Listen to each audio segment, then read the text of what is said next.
అండి అందరూ ఎలా ఉన్నారు? Welcome to my channel. ఈరోజైతే మా ఇంట్లో స్నాక్స్ కోసం అని మా పిల్లల కోసం ఈవినింగ్ బెల్లం బూరెలకైతే ఇలా వాటర్లో బెల్లం వేసేసి అదైతే కరిగించేసానండి. దాంట్లోనే ఇలాచి పౌడర్ కూడా వేసుకోవచ్చండి. ఇలాచి పౌడర్ వేసేసి ఇలా బెల్లం అంతా కరిగించేసి పెట్టేసుకోండి. ఇది చూసారండి, ఇది గోధుమ పిండి. నేను చేయబోతున్నది ఈరోజు స్నాక్స్కి గోధుమ పిండి బెల్లం బూరెలు అండి. దానికోసమని బెల్లం వాటర్ అక్కడ చేసేసి పెట్టేసుకున్నాను కదా, బెల్లం అంతా కరిగించేసాను వాటర్లో. అదైతే అయిపోయిందండి, ఆఫ్ చేసేసాను స్టవ్. ఇక్కడైతే మీరు చూస్తున్నట్టయితే గోధుమ పిండి తీసేసుకున్నాను. మీకు ఎంత క్వాంటిటీ కావాలో, మీరు ఇంట్లో ఎంతమంది తింటారో దానికోసం ఎంత కావాలో అంత క్వాంటిటీ తీసుకోండి. నేనైతే మా కోసం ఇంత తీసుకున్నాను, మా పిల్లల కోసం. గోధుమ పిండి తీసుకున్నాం కదండి, అందులోనే సోంపండి, ఇది సోంపు వేసేసుకున్నాను నేను. మంచి టేస్ట్ వస్తుంది, మనము తినేటప్పుడు మంచి స్మెల్ ఇస్తుంది, మంచి టేస్ట్ వస్తుంది.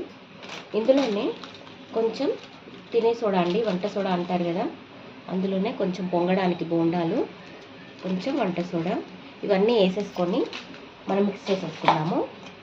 ఈ గోధుమ పిండిని అయితే ఇలా కలిపేసుకుందాము. మనం బెల్లం కరిగించి పెట్టేసుకున్నాం కదండి వాటరు, ఆ వాటర్ వేసుకుంటూ మంచిగా పిండి మొత్తం మెల్ట్ అయితే చేసేసుకుందాం. ఇలా ఇక్కడ చూపిస్తున్నాం కదండి, ఈ మొత్తం బెల్లం వాటరు గోధుమ పిండిలో ఇలా మెల్ట్ అయ్యేదాకా మంచిగా కలిపేసుకుందామండి.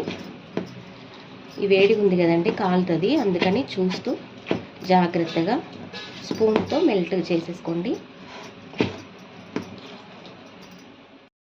చూడండి, ఇలాగైతే కలిపేసుకుందామండి. కొంచెం వాటర్ వేసుకొని ఇంకా కొంచెం కలిపేసుకుందాము, మనకు బోండాలు వేసుకోవడానికి వీలుగా ఉండేటట్టు. ఇలా ఇదంతా మెల్ట్ అయ్యేదాకా మంచిగా కలుపుకోవాలి. మీ ఇంట్లో ఏం స్నాక్స్ చేసుకున్నారు? కామెంట్ బాక్స్లో కామెంట్ చేయండి.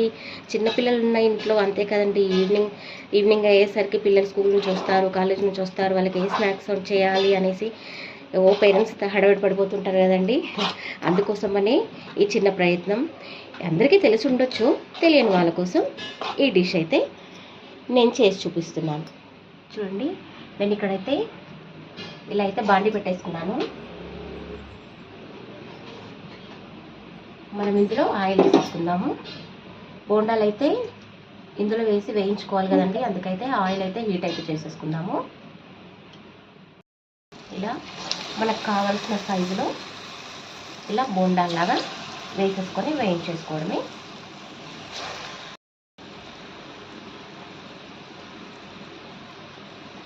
చూడండి, ఇలా గోల్డెన్ బ్రౌన్లోకి వచ్చే వరకు ఇలా వేయించుకోవాలండి. మనము తొందరగా ఫ్రై అవుతాయండి, ఇది ఎందుకంటే గోధుమ పిండి కదండి, తొందరగా ఫ్రై అయిపోతాయి.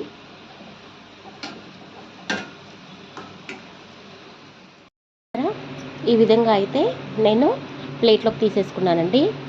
బెల్లం బూరెలు అయితే రెడీ అయిపోయాయి. గోధుమ పిండి బెల్లం బూరెలు రెడీ అండి. మీకు నచ్చినట్టయితే షేర్ చేయండి, లైక్ చేయండి, సబ్స్క్రైబ్ చేసుకోండి. ప్లీజ్ వాచ్ చేస్తున్నారు అందరూ, కానీ సబ్స్క్రైబ్ చేసుకోవడం లేదండి. సబ్స్క్రైబ్ చేసుకోండి, మరిన్ని ఇలాంటి వంటలు ఎన్నో నేను చేసి చూపిస్తుంటాను. Please subscribe.